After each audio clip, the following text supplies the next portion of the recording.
Robert Plant's 5 favorite bands. Number 5. Traffic. Less brawlers than dreamers, they carved a different path through the late 60s, weaving jazz, folk, and psychedelic rock into a swirling, untamed tapestry. Steve Winwood's voice, honeyed and knowing beyond its years, was the perfect companion to their sonic explorations. Traffic's music felt like the deep woods at dusk, unpredictable and alive. Plant was drawn to their willingness to let the music wander, to trust in the unknown.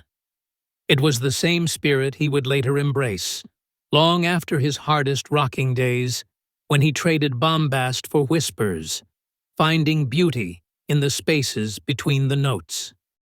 Number 4. To witness The Who in their prime was to watch a hurricane made of flesh and sound. Roger Daltrey's voice wasn't just a voice. It was a war cry. Pete Townshend's guitar didn't just play chords, it detonated them. John Entwistle and Keith Moon didn't form a rhythm section. They formed a seismic event. Plant admired their sheer reckless force, their ability to turn concerts into battlefield anthems. The Who weren't about elegance. They were about power, unfiltered, uncontainable. When Plant took his own first steps onto the world's biggest stages, it was with the same thunderous intent, the same knowledge that rock wasn't just to be played, it was to be unleashed. Number 3. The Rolling Stones of the 60s didn't just playing music, they were conjuring something dark and lawless, dragging American blues kicking and screaming into the wild heart of rock and roll. Plant watched them with fascination.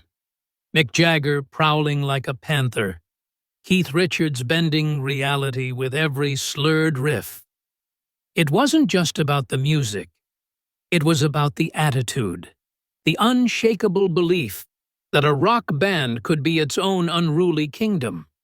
The energy was lawless, the hunger to push beyond what was expected and into something primal. Number 2. Long before Plant found solace in the golden fields of Americana, there was Fairport Convention, an electrified cauldron of folk traditions where ancient ballads met the fire of rock and roll. Plant wasn't just a fan, he was a student. The band, led by the ethereal voice of Sandy Denny and the sorcery of Richard Thompson's guitar, crafted music that felt like it had been pulled from the bones of England itself. It was the rawness, the weight of history in every note that caught Plant's imagination. Years later, he would collaborate with Denny on Battle of Evermore, a song drenched in the same misty folklore that Fairport wielded so effortlessly. Number 1. In 1963, the world is still in black and white. And then, suddenly, here come 4 lads armed with nothing but charm, harmonies, and an unshakable belief that music could be something bigger than itself. The Beatles weren't just a band, they were a revolution wrapped in 3-minute songs. Robert Plant, then just a wide-eyed teenager, was transfixed. Here was proof that British musicians could conquer America, could rewrite the rulebook, could make the girls scream and the critics weep in equal measure. Their ability to shapeshift, from mop-top melodies to the psychedelic dreamscapes of Sgt. Pepper, was something Plant would carry into his own career. Reinvention wasn't just possible, it was necessary.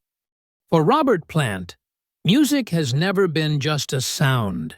It's a living, breathing thing, shifting through time like an old traveler with endless stories to tell. These bands weren't just his favorites. They were guideposts, compasses pointing towards uncharted lands. And if Plant has proven anything, it's that the journey is never really over.